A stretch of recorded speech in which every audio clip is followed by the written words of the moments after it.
Welcome to the Green Globes Short Film Edition. Today we look at the 5 best short films created as part of the joint efforts of the cinematography and scriptwriting classes. Today we admire the efforts of all involved in these productions. So without further ado, here are the 5 best short films.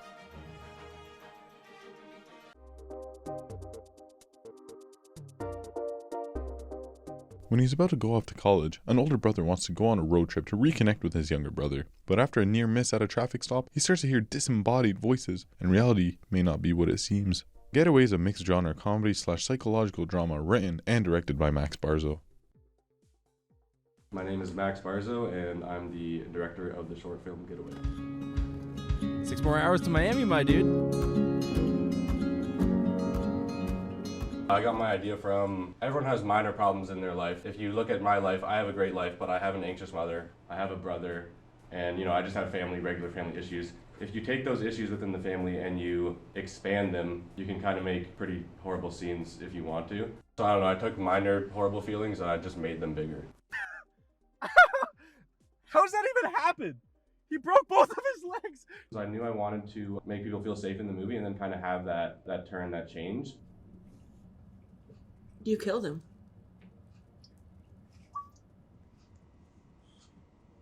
For the green screen that we used in those car scenes, first of all, it was our first time kind of doing that. We hadn't had that much training with it yet because it was still early on. Big credit to Raphael, who kind of led that. Struggles with it. It wasn't so much during the shooting that we had struggles with it. It was more in post when we saw that the green lighting had gone through and stuff like that. So that was a struggle to deal with in post, but that was kind of Raphael's field and he did a great job with it. Fire! Fire! Fire! Get up! What are you get up? What are you doing? What are you doing? Dude, come on, dude. Get up, you lazy idiot. We gotta go on a road trip. Get off of me. Come on, dude. Get up, bro. This is your last time you're gonna see your big brother before I go off to college. I wasn't aiming for a heartfelt ending because it was kind of messed up, I think. I was aiming for an ending that maybe people go, oh, what the heck? But yeah, I don't know if heartfelt is how I would describe it. Hey, look at that girl over there. My guy, you gotta go ask her out. I'm not doing that. You have to go ask her out. But if you don't ask her out, I'm gonna tell mom about your weed. Dude, don't do that. Bro, you have Seriously. to. Here, all you gotta do, you gotta go up to her and just be like, are you Google? Because you're everything I've been looking for. I'm not saying that. Go get him, Tiger. Dude, don't. I would just say I'd like to thank my whole team for doing a great job working with me. And if you watch it or have watched it, I hope you enjoyed it. I hope it brought something for you. Why do you keep on eating lactose? Why do you keep on eating dairy? You're lactose intolerant. It's actually really annoying. I'll never stop eating dairy.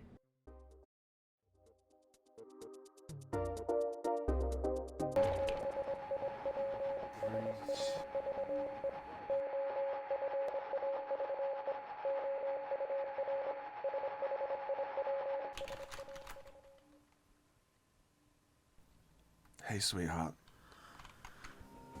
We've all experienced loss of an experience, loss of a relationship, of a loved one. It's something that's hard to describe. Come out to the clearing. The Angler is waiting for you.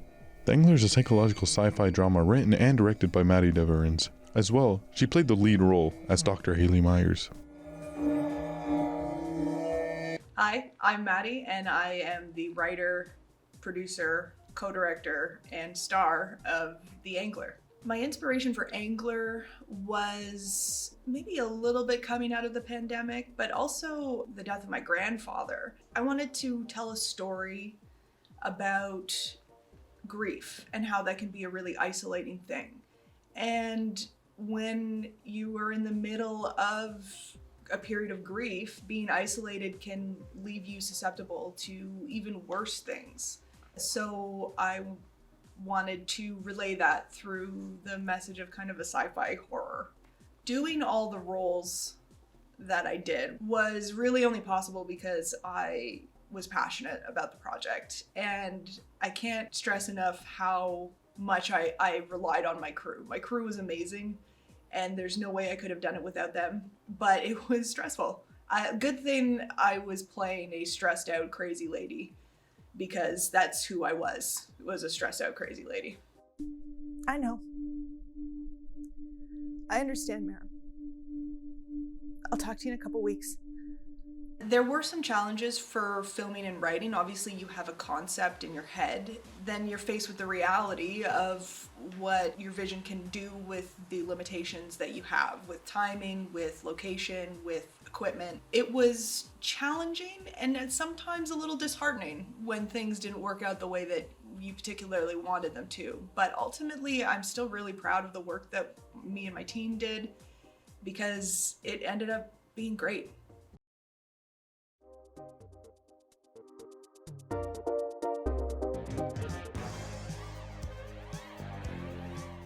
When Detective Titanus' wife gets herself murdered by Professor Nightmaker, a vengeance-fueled battle through time will decide the fate of our dimension. Time Crime is a sci-fi comedy written and directed by Jeremy Jasiak. He starred in his film as well as both the hero Detective Titanus and the villain Professor Nightmaker.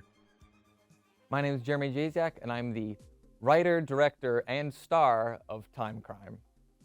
Lots of things inspired Time Crime. I'm a great lover of sort of old classic sci-fi. I watch a lot of old Star Trek, a lot of old Doctor Who, stuff like niche stuff like Blake Seven, stuff like that. And then there's, from the comedy elements, there's Garth Marenghi's Dark Place. All those sort of stuff put in a blender is sort of what ended up being Time Crime.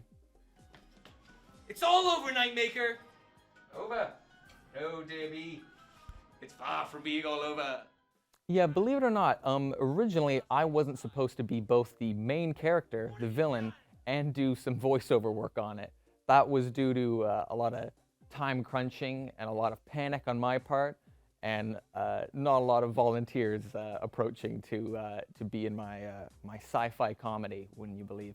And since I knew I was going to be there for every day of shooting and filming, I stepped in to be the main character, and then after some more panicking, I stepped in to be the villain as well, which I think works for the comedy aspect of it. Yeah, the bathroom stuff is funny, you know, because I write the script and I think, oh yeah, it's gonna be in a bathroom, that's gonna be funny, there's gonna be lots of comedic bits that you can have in there. But then practically when you go into a bathroom and you close it off without telling anyone, but no one directly saying that I can't do that, it's a bit different. But then right at the end when we were packing up, there was a lady approached us, clearly of staff at Algonquin College.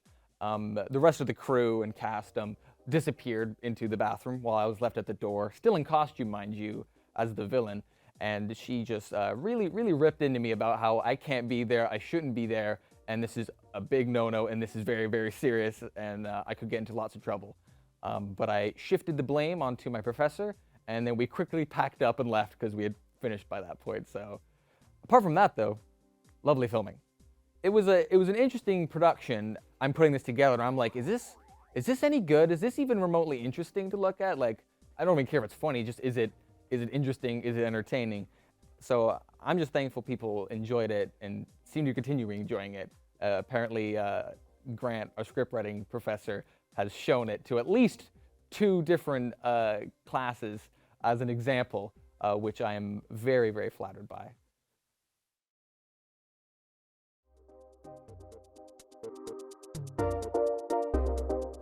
My name is Vera Scoltetti, and I'm the producer, director, and one of the main roles in Like, Subscribe, and Die. A group of young content creators meet in a remote cabin, but after some strange events, a violent mystery unfolds.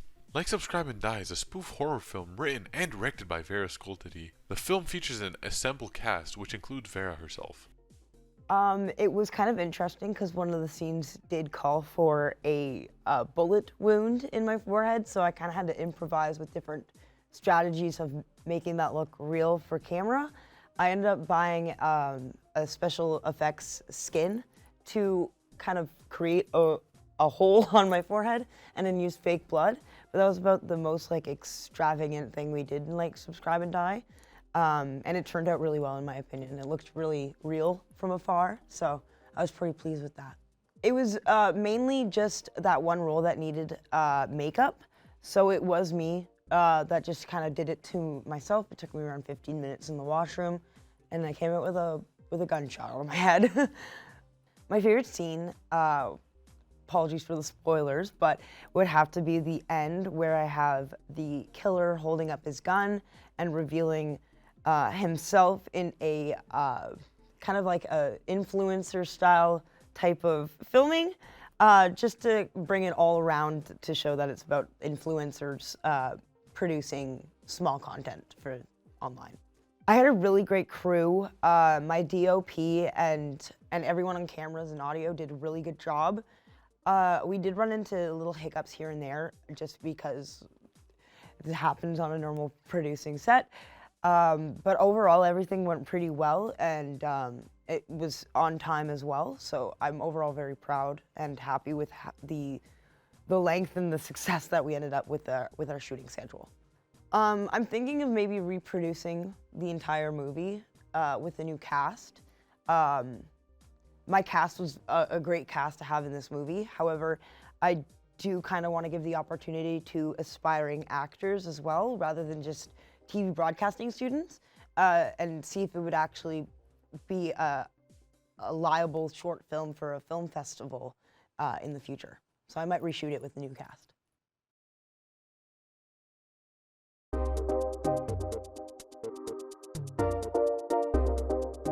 A man descends further and further into madness as he tries to isolate himself from past trauma. Rock is a horror film written and directed by Rory O'Driscoll.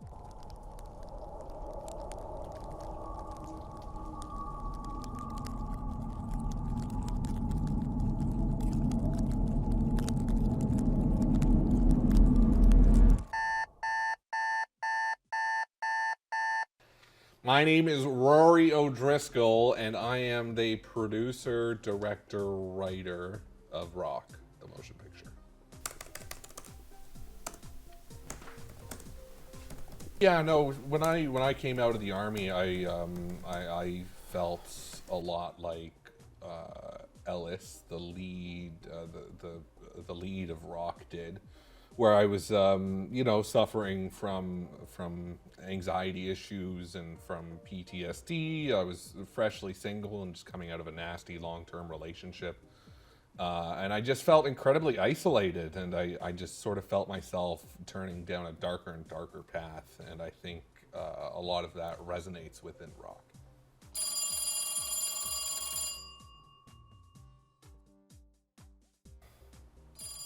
There's one shot where Josh is staring out a window, and the camera slowly pulls back, and there's a phone ringing in the background, and you see Josh slowly come into frame on the left side. And I was really proud of that one. I think that was a really nice shot at the end of the day. It would have been nice to do a dolly with it, but I think we ended up accomplishing what we wanted to.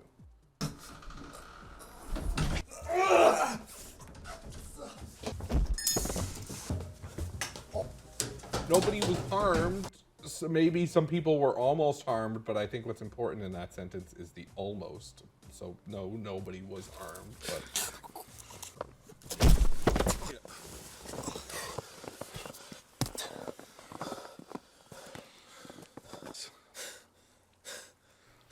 What film shoot doesn't have a few close calls, right?